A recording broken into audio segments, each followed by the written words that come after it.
Hi hello ನಮಸ್ಕಾರ. ಇದು ನಿಮ್ಮ ಪ್ರೀತಿಯ ನಲ್ಮೆಯ ಮಮತೆಯ ಮಮಕಾರದ ಮನಗಳಿಗೆಲ್ಲೋ ಮಾತುಗಾರ ಪಂಚಾಯಿತಿ ವೆಂಕಟೇಶ್.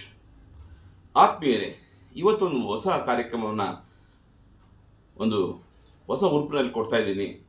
ಈ ಕಾರ್ಯಕ್ರಮದ ಹೆಸರು ಅಣ್ಣವರ ಜೊತೆ ಸ್ವಲ್ಪ ಮಾತುಕತೆ ಅಂತ. ಇವತ್ತು ಅಣ್ಣವರಿದ್ದು ನಮ್ಮ ಜೊತೆ ನಮ್ಮಂಥ ಯುವ ಕಲಾವಿದರಿಗೆ ಮತ್ತು ಯುವಕರಿಗೆ ಯಾವ ರೀತಿ ಒಂದು ಒಳ್ಳೊಳ್ಳೆ ಬುದ್ಧಿವಾದಗಳನ್ನು ಹೇಳ್ಬೋದಿತ್ತು ಅನ್ನೋ ಒಂದು ಕಲ್ಪನೆಯೊಂದಿಗೆ ಡಾಕ್ಟರ್ ರಾಜ್ಕುಮಾರ್ ಅವರ ಅನುಪಸ್ಥಿತಿಯಲ್ಲಿ ಈ ಒಂದು ಸಣ್ಣ ಪ್ರಯತ್ನ ಮಾಡುತ್ತಿದ್ದೇನೆ. ನಿಮ್ಮೆಲ್ಲರ ಪ್ರೋತ್ಸಾಹ ನನಗೆ ಅವಶ್ಯಕ. ನಿಮ್ಮ ಪ್ರೋತ್ಸಾಹ ಮತ್ತು ಈ ರೀತಿಯ ಒಂದು ಹೊಸ ಕಾರ್ಯಕ್ರಮಕ್ಕೆ ಹೊಸ ಉರುಪನ್ನು ತಂದಿದೆ ಅಂತ ಹೇಳಿದ್ರೆ ತಪ್ಪಾಗಲಾರ್ದು. ನಮಸ್ಕಾರ ಅಣ್ಣಾಜಿ. ಅಣ್ಣವರೇ ನಮಸ್ಕಾರ. ಭಾಳ ಸಂತೋಷ ಆಗ್ತಾ ಇದೆ. ಅಲ್ಲ, ನಾವೀಗ ಇಲ್ಲಿಲ್ಲ ಅಂದ್ರೂ ನಮ್ಮ ಅನುಪಸ್ಥಿತಿಯಲ್ಲಿ ಈ ರೀತಿ ಒಂದು ಕಾರ್ಯಕ್ರಮ ಮಾಡಬೇಕು ಅಂತ ಆ ಒಂದು ನಿನ್ನಲ್ಲಿ ಯೋಚನೆ ಬಂದಿದೆಯಲ್ಲ, ಆಲೋಚನೆ, ಅದು ಬಹಳ ಚೆನ್ನಾಗಿದೆ. ನಿನ್ನ ಹೆಸರೇ ಮೊದಲೇ ಹೇಳ್ದಂಗೆ ಕೋಣನಕುಂಟೆ ಬೇರೆ ಸೇರಿಸ್ಕೊಂಬಿಟ್ಟಿದ್ಯಾ, ಕೋಣನಕುಂಟೆ ವೆಂಕಟೇಶ್ ಅಂತ. ಭಾಳ ಸಂತೋಷ. ನಿಂಗೆ ಒಳ್ಳೇದಾಗಲಿ. ನಾನು ಹೇಳೋ ಒಂದು ಮಾತಷ್ಟೇ, ಇಂಥ ಕಾರ್ಯಕ್ರಮಗಳು ಮಾಡ್ತಾ ಇರಬೇಕು. ಮನುಷ್ಯ ಯಾವುದೇ ವಿಚಾರಗಳನ್ನಾಗಲಿ ಅಭ್ಯಾಸ ಭಾಳ ಮುಖ್ಯ ಆಗಿರಬೇಕು. ಆ ಸರಸ್ವತಿ ಮಾತಿದ್ದಾಳಲ್ಲ, ಅವಳು ನಾವು ಶರಣಾಗ್ಬಿಡ್ಬೇಕು. ಮತ್ತಿನ್ನೊಂದು ವಿಚಾರ ಹೇಳ್ತೀನಿ ಕೇಳಿ.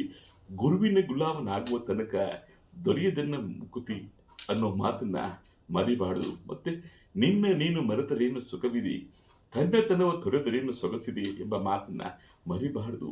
ಮತ್ತು ಯಾವುದೇ ಕಾರಣಕ್ಕೂ ಸೋತಾಗ ಸ್ವರ್ಗೋದಾಗ್ಲಿ ಅಥವಾ ಗೆದ್ದಾಗ ಹಿಗ್ಗೋದಾಗ್ಲಿ ಮಾಡಬಾರ್ದು. ಒಂದೇ ರೀತಿ ಮತ್ತೆ ನಿರಂತರವಾದ ಅಭ್ಯಾಸ ಮಾಡಬೇಕು. ಇತ್ತೀಚೆಗೆ ನೋಡಿ, ನೀವು ಗೋಲ್ಡನ್ ವಾಯ್ಸಿನ ನನಗೆ ನೋಡ್ತಾ ಇರ್ತೀನಿ ನಾನು ನಿಮ್ಮ ಕಾರ್ಯಕ್ರಮಗಳನ್ನು. ನಾವೇನು ಇಲ್ಲಿ ಬಿಟ್ಟು ಹೋಗಿಲ್ಲ. ಕನ್ನಡ ನಮ್ಮ ಉಸಿರಲ್ವಾ. ನಾನೇ ಹೇಳಿದಾಗ ಹಂಸಲೇಖೋ ನಮ್ಮ ಕೈಲಿ ಹೇಳ್ತಿದ್ರು, ಹುಟ್ಟಿದರೆ ಕನ್ನಡ ನಾಡಲ್ಲಿ ಹುಟ್ಟಬೇಕು ಅಂತ. ನಾನು ಮತ್ತೆ ಇಲ್ಲೇ ಹುಟ್ಟಿಲ್ಲ ಅಂದ್ರು. ನಾವು ಹುಟ್ಟು ಹೋಗಿರ್ಬೋದು, ಆದ್ರೆ ನಾವು ಸದಾ ನೋಡ್ತಾ ಇರ್ತೀವಿ. ನಮ್ಮನ್ನ ನೆನಪು ಹೇಗೆ ನೀವು ಮಾಡ್ಕೊಡ್ತಿದ್ದೀರೋ, ನಾವು ಅಲ್ಲಿ ಕೂತ್ಕೊಂಡು ನಿಮ್ಮ ಬಗ್ಗೆ ಯೋಚನೆ ಮಾಡ್ತಿರ್ತೀವಿ. ಯಾರು ಯೋಚನೆ ಮಾಡ್ತಾರೆ ನಿಮ್ಮ ಬಗ್ಗೆ ಅಲ್ಲ, ನೀವು ನಿಮ್ಮ ಬಗ್ಗೆ. ನೀನು ಮರೆತರೇನು ಸುಖವಿದೆ, ತನ್ನತನ ತೊರೆದರೇನು ಸೊಗಸಿದೆ ಎಂಬ ಆ ಒಂದು ಸುಂದರವಾದಂಥ ಆ ಮಾತುಗಳಿದೆಯಲ್ಲ, ಅದು ಮತ್ತೆ ಈ ಒಂದು ಕಾರ್ಯಕ್ರಮ ಮಾಡಬೇಕು ಅಂತ ನೀನು ಆಲೋಚನೆ ಮಾಡಿದ್ಯಲ್ಲ, ಅದು ಬಹಳ ಚೆನ್ನಾಗಿದೆ. ಮತ್ತು ಗೋಲ್ಡನ್ ವಾಯ್ಸಿನ ಮಿಮಿಕ್ರಿ ಮಹೇಶ್ ಆಗಿರಲಿ ಅಥವಾ ಮಿಮಿಕ್ರಿ ದಯಾನಂದ ಬಿಡಿ, ನನ್ನ ಬಗ್ಗೆ ತುಂಬ ಚೆನ್ನಾಗಿ ಮಾತಾಡ್ತಾರೆ ಅವರು. ನಾನು ಅವ್ರ ಜೊತೆ ಚಿತ್ರರಂಗದಲ್ಲಿ ಕೆಲವು ಚಿತ್ರಗಳಲ್ಲೂ ನನ್ನ ಜೊತೆ ಮಾಡಿದ್ದಾರೆ ಅವರು. ನನ್ನ ಮುಂದೆ ನನ್ನ ಅಂದ್ಕೊಂಡೆ ಮಾಡಿ ತೋರಿಸ್ತಂಥ ಮಹಾ ಕಲಾವಿದರು ಅಂತ ಗಡಿಲಿ ಬೆಳೀತಿದ್ದೀರಾ. ಮತ್ತು ಇತ್ತೀಚೆಗೆ ನೀವು ಕಾಮಿಡಿ ಬಗ್ಗೆ ಒಂದು ಕಾರ್ಯಕ್ರಮ ಮಾಡ್ತಾ ಇದ್ದೀರಾ. ಬಹಳ ಮುಖ್ಯವಾಗಿ ನಾನು ನೋಡ್ತೀನಲ್ಲ, ಹೆಣ್ಮಕ್ಳು ಬಂದು ಮಾತಾಡ್ತಿರ್ತಾರಲ್ಲ ನಮ್ಮ ವೆಂಕಟೇಶಪ್ಪ, ನಮ್ಮ ಕೋಣನಕುಂಟೆ. ತುಂಬ ಯಾರ ಮುಂದೆ ಬೇಕಾದ್ರೆ ಮಾತಾಡ್ಬೋದು. ಹೆಣ್ಮಕ್ಳು ಮುಂದೆ ಮಾತಾಡ್ಬೇಕಾದ್ರೆ ಒಂದೊಂದು ಮಾತಾಡ್ಬೇಕಾದ್ರೆ ಮುತ್ತೊಂದು ಮಾತುಗಳು ಮಾತಾಡಬೇಕಾಗ್ತದೆ. ಯಾಕಂದರೆ ಹೆಣ್ಮಕ್ಳು ಬಹಳ ಸೂಕ್ಷ್ಮ ಇರ್ತಾರೆ.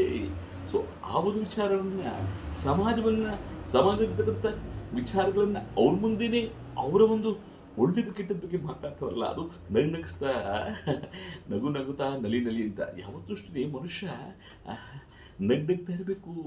ನೋಡಿ, ಏನು ಓದ್ಕೊಂಡು ಹೋದ್ವಿ ನಾವು ಬಂದು, ಎಲ್ಲ ಆ ಭಗವಂತನಲ್ಲಿ ಬಂದ್ವಿ, ಹಾಗೆ ಹೋದ್ವಿ.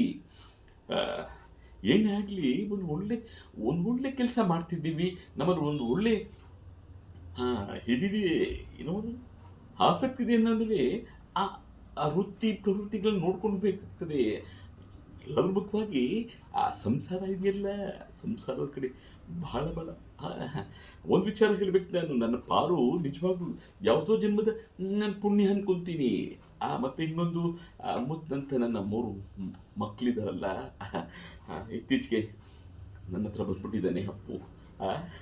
ಆದರೆ ಭಾಳ ನೋಗ್ತದೆ, ಏನು ಮಾಡಲಿಕ್ಕಾಗಲ್ಲ. ಭಗವಂತ ಆಡಿಸ್ದಂಗೆ ನಾವೆಲ್ಲ ಸಮಯದ ಬೊಬ್ಬೆಗಳು ಕಣಪ್ಪ. ಮತ್ತು ಇನ್ನೊಂದು ವಿಚಾರ ಹೇಳ್ತೀನಿ ಕೇಳಿ.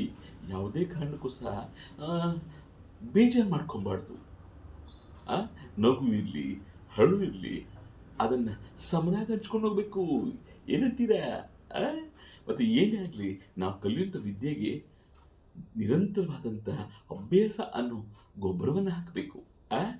ಮತ್ತು ಹೊಲದಲ್ಲಿ ಬೆಳೆ ಬೆಳಿತೀವಲ್ಲ, ಆ ಸಣ್ಣ ಸಣ್ಣ ಕಳೆಗಳು ಇರ್ತಾವಲ್ಲ, ಅಂದರೆ ಆ ಕೆಟ್ಟ ಕೆಟ್ಟ ಅಭ್ಯಾಸಗಳನ್ನ ಫಸ್ಟ್ ಬಿಡಬೇಕು ನೀವು. ನನಗೆ ಸಮಯ ಇಲ್ಲ ಅಂದ್ಕೊಂಡು ಸಮಯ ಕಳೀತಾ ಕೂತ್ಕೊಂಡ್ರೆ ಈ ಸಮಯದ ಬೊಂಬೆ ಇದೆಯಲ್ಲ ನಾವು, ನಮ್ಮ ಆಟ ಮುಗಿದೋಗ್ಬಿಡುತ್ತೆ.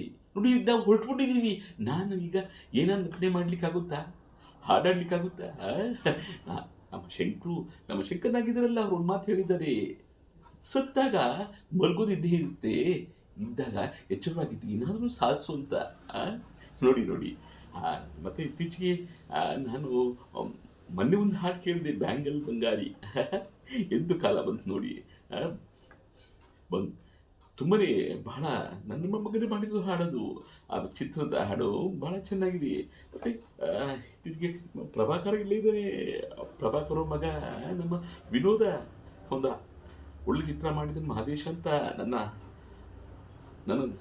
ಆರಾಧ್ಯ ದೈವರಾದಂಥ ಮಲೆ ಮಹದೇಶ್ವರನ ಒಂದು ಹೆಸರಿಟ್ಕೊಂಡು ಆ ಚಿತ್ರ ಮಾಡಿದ್ದಾನೆ.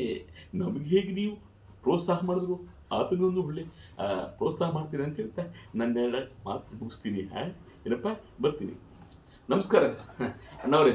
ನೀವು ಇವತ್ತು ನನ್ನ ಇಂದು ಸಣ್ಣ ಈ ಒಂದು ಕಾರ್ಯಕ್ರಮಕ್ಕೆ ಮತ್ತು ಈ ಒಂದು ಒಳ್ಳೆ ಕಾನ್ಸೆಪ್ಟ್ಗೆ ನೀವು ಇವತ್ತು ಇಂಟರ್ವ್ಯೂ ಕೊಟ್ಟಿದ್ದೀರಾ.